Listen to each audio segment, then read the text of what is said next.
विधान परिषदेचे निकाल हाती आलेले आहेत. नाशिकमध्ये आपण पाहिलं तर नरेंद्र दराडे जे आपल्या पक्षाचे उमेदवार होते यांचा पराभव झालेला आहे आणि जिथे आहेत हे निवडून आलेले आहेत. कुठेतरी त्या ठिकाणी गनिमी कावा झाला असं म्हटलं जात आहे आणि जो निकाल अपेक्षित होता तो लागलेला नाहीये. महायुतीचे अनेक मंत्री त्या ठिकाणी आण मांडून बसले असताना हा पराभव सामोरा जायला लागतो.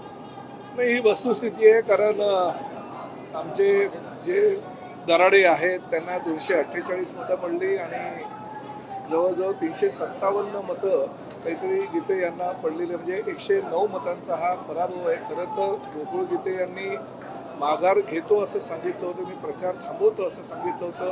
आमचे मंत्री उदय सामंत, गिरीश महाजन आणि इतर अनेक नेते त्या ठिकाणी होते. त्यांनी समजावण्याचा प्रयत्न केला की 17 जागांपैकी 4 जागा ह्या शिवसेनेला मिळाल्या आहेत आणि उर्वरित ज्या जागा आहेत त्या भारतीय जनता पक्ष आणि राष्ट्रवादी काँग्रेसला आहे.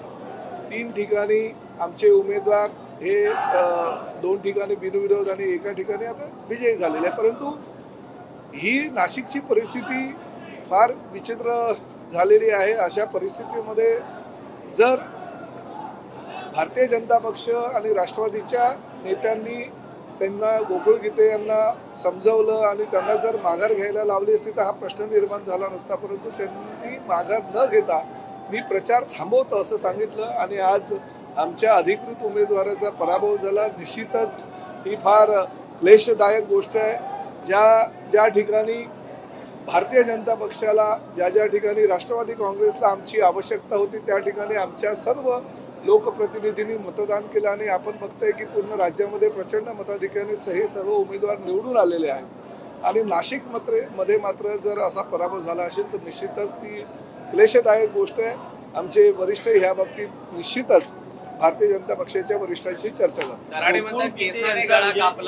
विश्वासघात त्या ठिकाणी आमचा झालेला नाही. हा तर विश्वासघात आहे, ह्यात काही प्रश्नच नाही आहे. कारण इतर अनेक ठिकाणी आम्ही भारतीय जनता पक्ष आणि राष्ट्रवादी काँग्रेसच्या जर उमेदवारांना मदत केली असेल, त्यांना निवडून आणलं असेल तर ह्या ठिकाणी त्यांचं कर्तव्य होतं, स्थानिक नेत्यांचं कर्तव्य होतं आणि त्यांनी निवडून आणायला हवं होतं आमच्या उमेदवाराला. तसं मताधिक्य जे आहे ते प्रचंड मोठ्या प्रमाणात होतं शिवसेना, भारतीय जनता पक्ष आणि राष्ट्रवादीचं. परंतु तरीसुद्धा जर उमेदवाराचा पराभव होतो जो अधिकृत असतो महायुतीचा आणि अपक्षाचा विजय होतो, याचा अर्थ सत्ताधारी पक्ष जे आहेत किंवा ज्यांचं संख्याबळ अधिक आहे या महायुतीमध्ये त्यांनी चुकीच्या पद्धतीनं मतदान केलं. म्हणजे केसांना गळा कापले हे जर दराडेंचं वाक्य असेल तर त्यात गैर काही नाही. निश्चितच वरिष्ठांकडे तक्रार करणार. शेवटी महायुतीचं सरकार आहे. महायुतीचं सरकार एकमेकाच्या सहाय्यानं, एकमेकाच्या सहकार्याने पुढे जात असतं. अनेक कामं आम्ही करतोय आणि अनेक विकासाची कामं सुद्धा महायुती सरकार म्हणून राज्यामध्ये करत असताना एकनाथ शिंदे साहेब नेहमीच पुढाकार घेत असतात आणि त्यांच्या माध्यमातून आम्ही भारतीय जनता पक्षाला ज्या ठिकाणी आमची मदतीची गरज असेल त्या ठिकाणी त्यांना करत असतो. राष्ट्रवादी काँग्रेसला ज्या ठिकाणी मदतीची गरज असते त्या ठिकाणी आम्ही करत असतो. परंतु आमच्या उमेदवाराचा जर अशा पद्धतीने पराभूत होत असेल तर शिवसैनिकांना एक प्रकारे त्यांचं खच्चीकरण केल्यासारखं हे प्रकरण आहे. त्यामुळे वरिष्ठांनी या प्रकरणाची गंभीर दखल घेतली पाहिजे आणि ह्यावर योग्य तो तोडगा लवकरात लवकर काढला पाहिजे. गोकुळ गीते यांचा विजय झालेला आहे. ते विजयी उमेदवार, त्याच विजयी उमेदवारांना आता शिवसेना घेण्यासाठी देखील प्रयत्न सुरू आहे. स्वतः उदय सामंत नाशिकला गेले, त्यांना आणण्यात. बघा, त्या बाबतीत मला काही कल्पना नाहीये. त्या बाबतीत निर्णय जे आहे वरिष्ठ घेतील. परंतु जे काही घडलेलं आहे, जे काही झालेलं आहे हे चुकीचं आहे. कारण याची कारणही तसं आहे की आम्ही जर महायुतीचा उमेदवार म्हणतो तर खरं तर महायुतीच्या उमेदवाराला निवडून द्यायला पाहिजे होतं. जर आता अपक्ष निवडून आला असेल आणि त्यांनी आमच्या पक्षामध्ये प्रवेश केला असेल तर ती वरिष्ठांनी घेतलेला तो निर्णय असेल. परंतु महायुतीचा उमेदवार निवडून येणं ही काळाची गरज होती. सर्वेक्षण हिंदी में जानना चाहते हैं कि नासिक में 11 सीटों पे चुनाव हुए थे, नतीजे आ रहे हैं. एक सीट पर विधान परिषद की जो 17 सीटें थी, 6 जगह पे जो है बिन विरोध हमारे उम्मीदवार जीत के आए थे. 11 जगह पे जो है वो कैंडिडेट हर जगह पे हमारे खड़े थे. महायुति के माध्यम से लड़ने का और महायुति के माध्यम से हमारे जो उम्मीदवार है उनको विजयी बनाना, ये हमारा संख्या बल देखते हुए निर्णय हमने ले लिया था. महायुति के उम्मीदवार सभी जगह पे अच्छे मतों से जीत के आएंगे ये हमें लगा था. मगर फिलहाल नासिक में परिस्थिति अलग हो गई. 357 वोट जो है वो अपक्ष उम्मीदवार को मिले और 248 जो वोट है वो हमारे शिवसेना के उम्मीदवार, महायुति के उम्मीदवार को मिले. इसका मतलब है कि महायुति के जो लोकप्रतिनिधि वोट करते हैं उनमें कुछ गड़बड़ी हुई है। वैसे देखा जाएगा तो जहाँ जहाँ पे भारतीय जनता पार्टी को हमारी ज़रूरत है हमने उनको मदद की है, जहाँ पे हमें उनकी ज़रूरत है वहाँ पे उन्होंने हमें मदद की। मगर नासिक में अलग हो गया। हमारे मंत्री जो उदय सामंत है, हमारे मंत्री जो गिरीश महाजन है, वहाँ पे गए थे। गोकुल गीते ने कहा था मैं प्रचार नहीं करूँगा।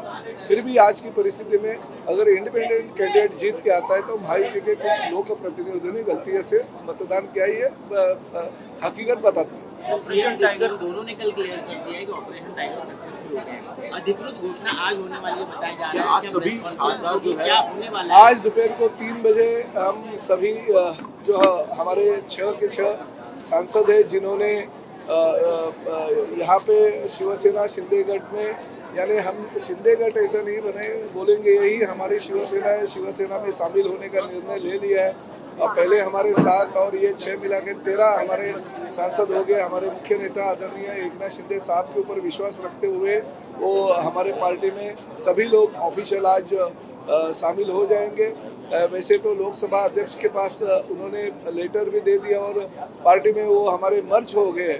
और इस माध्यम से अगर देखा जाए तो ताकत जो है शिवसेना की बढ़ गई है। एकनाथ शिंदे साहब के ऊपर विश्वास रखते हुए आदरणीय शिवसेना प्रमुख बाला साहब ठाकरे जी के विचारों पे प्रेरित होकर वो हमारे पार्टी में शामिल हो। सर इकट्ठा प्रेस कॉन्फ्रेंस करेंगे 6 सांसद। दोपहर को 3 बजे प्रेस कॉन्फ्रेंस होने वाली है। यशवंतराव चौहान प्रतिष्ठान में हमने प्रेस कॉन्फ्रेंस का निर्णय ले लिया। 6 सांसद जो है एकनाथ शिंदे और डॉक्टर श्रीकांत शिंदे जी के नेतृत्व के ऊपर विश्वास रखते हुए हमारे पार्टी में आज प्रवेश करेंगे। ऑपरेशन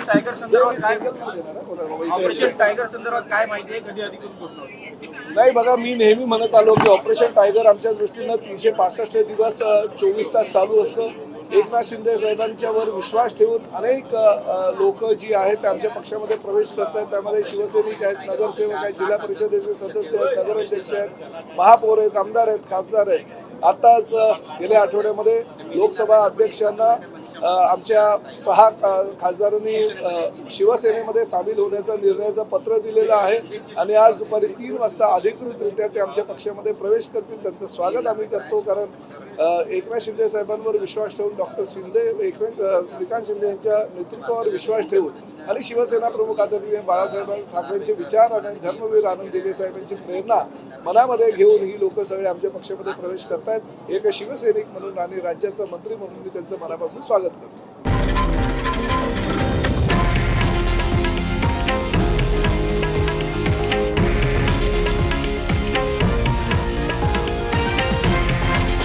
हे आहे देशातील नंबर 1 न्यूज नेटवर्क आणि आपण पाहत आहात TV9 मराठी, एकमेव।